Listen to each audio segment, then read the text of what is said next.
Hello, ladies and gentlemen, and welcome to the morning Nerdcast. Originally speaking, this was going to be more Legend of Vox Machina, but on a whim, I decided to try X-Men 97, and overall, I really like it.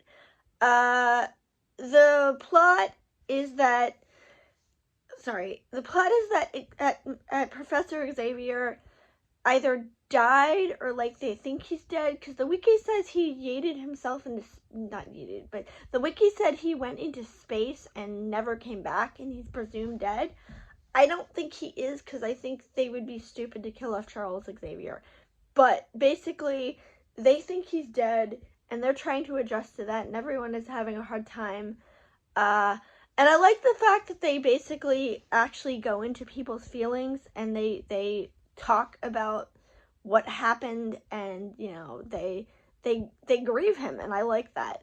And at the end of the episode, we find out that he willed, or he supposedly willed, because I'm not actually sure, all of his assets to Magneto, and I don't buy it. I don't buy it at all.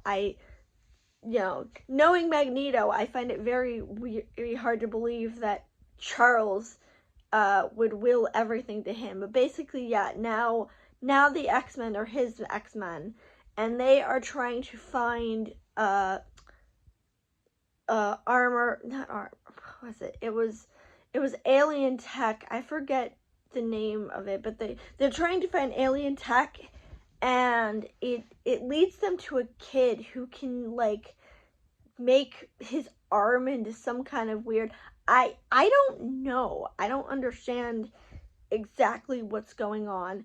I do like the fact that this kid clearly has a thing for Jubilee, and it gives Jubilee a purpose. I don't know. Did they ever say what Jubilee's powers is? No, I don't think they did. I don't actually think they said what Jubilee's powers is. I don't think we know. But I'm curious to find out. So everybody is here except for Kitty. That's the first thing I noticed, because I'm watching the episode and I'm like, wait, where's Shadowcat? Because she was in the original series. She was in Wolverine and the X-Men, but she's not here? I find that really weird. I'm sorry if I seem rambly. I sometimes do that, but I find that really weird and honestly kind of disappointing, because she's my fave. I like her a lot. And before anybody says it, I don't actually count Deadpool as an X-Men.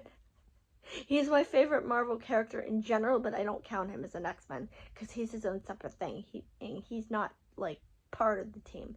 Part of the team, my favorite X-Men is Shadowcat, and I'm really shocked she's not there, because I don't think the team is really complete without her. But everybody else is there, and they basically keep their original personalities. They also keep a lot of their original voice actors, which I'm really impressed by, except I've never liked Wolverine's voice in this show.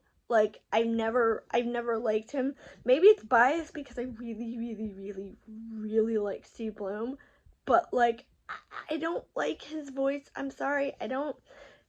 Although I'm kind of happy, because in the original series he was very orange, and it was very off-putting. But he's not orange here. He's actually dressed in his appropriate color. So that at least makes me happy that he doesn't look like a giant cheese puff.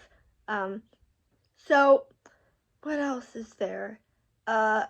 They're tracking this thing. They find the kid. Oh yeah, Storm. Well, actually, no. Does that happen this episode?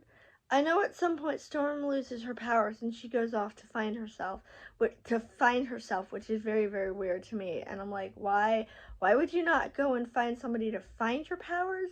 I guess that's what she's doing. She's going to find somebody to find her powers. I especially like the relationship between Jean and Cyclops, because I think they're very, very sweet.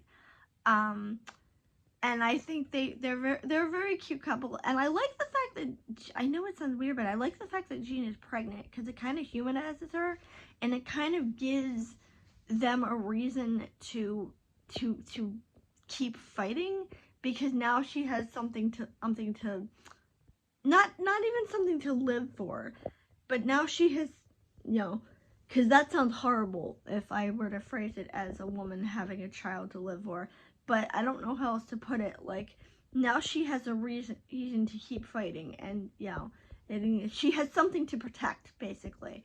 And she stays at the mansion mostly, but I completely understand that because she's having a baby, so I wouldn't want to send her into the field. The fights are really good. And what else? Is there anything else? I don't think there's anything else because I watched the first two and I liked it. I'm not crazy about the aesthetic, but other than that, I really liked it.